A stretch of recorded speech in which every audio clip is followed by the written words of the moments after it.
इनको समझाया जाए तो आगे से जो हमने तो जी नाज में ये बात कर दी थी, भाई कर तो दी थी ना, जुबान से बात निकल तो गई थी, नामे अमाल में लिखी तो गई थी ना। अब फरिश्तों ने ये थोड़ा लिखना है कि इसने नाज में ये बात कर दी। और फिर कभी कभी पता क्या जवाब देती है, और जी मैंने तो ऊपर ऊपर से बात की थी। ये ऊपर ऊपर की बात हमें आज तक समझ में नहीं आई। भाई जब आपकी जुबान से अल्फाज निकले खाविंद की नाशुक्री के, तो ऊपर ऊपर से बात का क्या मतलब? ये सब शैतान के बहकावे हैं। ऐसी बातें नहीं करनी चाहिए जो इंसान के किए हुए अमलों को जाया कर दे। ये जो नेमत की नाशुक्री होती है, इसकी वजह से अल्लाह ताला बंदे को नेमतों से महरूम फरमा देते हैं। इसलिए हदीस पाक में औरत को नाकिसातुल अक्ल कहा गया है कि औरतें अकल की नाकिस होती हैं। अब ये जो अकल की नाकिस कहा गया, इसका क्या माना? इसका माना ये नहीं होता कि ये बेवकूफ होती हैं, अकली एतबार से इनमें समझ नहीं होती। ना ना ना, औरतें इतनी अक्लमंद और समझदार होती हैं कि अच्छे भले बंदे की सिट्टी को गुम कर देती हैं,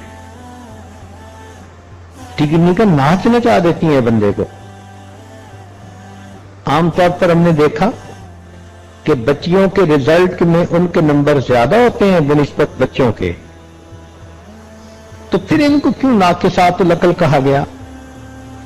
तो इस राज को समझने की जरूरत है। नाकिसातुल अक्ल इसलिए कहा गया कि इनके जज्बात इनकी अक्ल पर गालिब आ जाते हैं, लिहाजा जिससे मोहब्बत करती है इतना चाहेगी कि जी करेगा कि सारी दुनिया के लोग मर जाएं और गलियों में बस ये चले।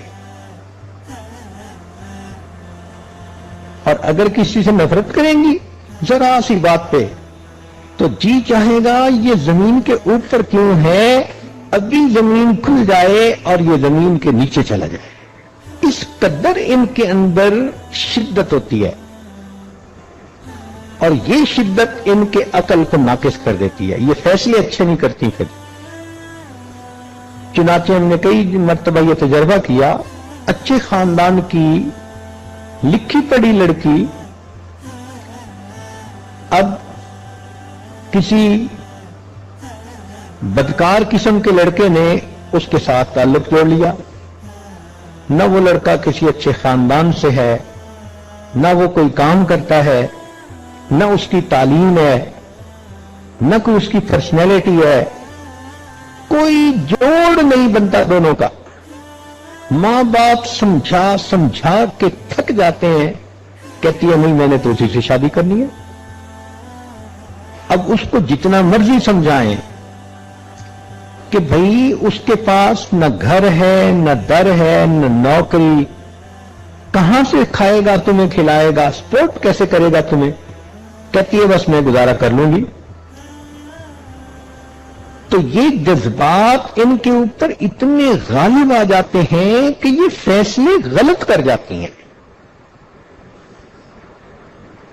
जरा सी बात पे खामिद को कहेंगी हां मुझे आप छोड़ दें, तो ये जो बेवकूफी के फैसले कर देती है ना जज्बात में आके, शरीयत ने कहा कि ये नाकिसातुल अक्ल होती है। इसलिए तो शरीयत ने तलाक का हक मर्द को दिया। अगर बिलफर्ज व तकदीर तलाक का हक औरत को दिया जाता तो माशाअल्लाह एक दिन में 25-30 तलाकें तो हर मर्द को हो जाती।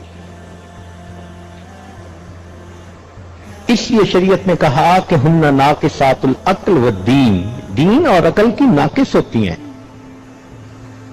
तो जज्बाती फैसले नहीं करने चाहिए, अल्लाह की नेमतों की नाकदरी नहीं करनी चाहिए।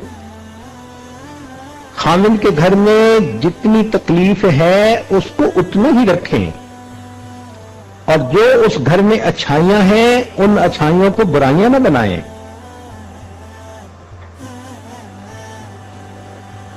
یہ کہ جب ان کی طبیعت غصے میں ہو تو ذرا سی بات پہ لڑائی جھگڑا کر لیتی ہیں. لڑنا جھگڑنا دنیا کا سب سے آسان کام.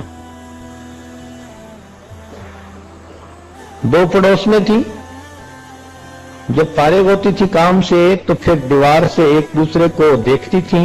ایک کہتی تھی آپ پڑوسن لڑیں، وہ کہتی تھی لڑے میری جوتی، یہ کہتی تھی جوتی لگے تیرے سر پہ. چل انیل شروع ہو جاتی تھی دونوں کی. تو لڑائی جھگڑا کرنا کون سا مشکل ہے؟ تو یہ چیز اللہ رب العزت کے ہاں پھر عورت کا درجہ گرا دیتی ہے. ساس کے ساتھ جھگڑا بنا لیتی ہیں، نند کے ساتھ جھگڑا بنا لیتی ہیں. سگی ماں تھپڑ بھی لگا دے تو چپ کر جائیں گی، اور اگر ساس صحیح بات میں اصلاح کی خاطر بتا بھی دے، کہتی نہیں ہر وقت روک ٹوکی کرتی رہتی ہے. تو یہ چیز ان کے لیے جہنم میں جانے کا سبب بنتی ہے.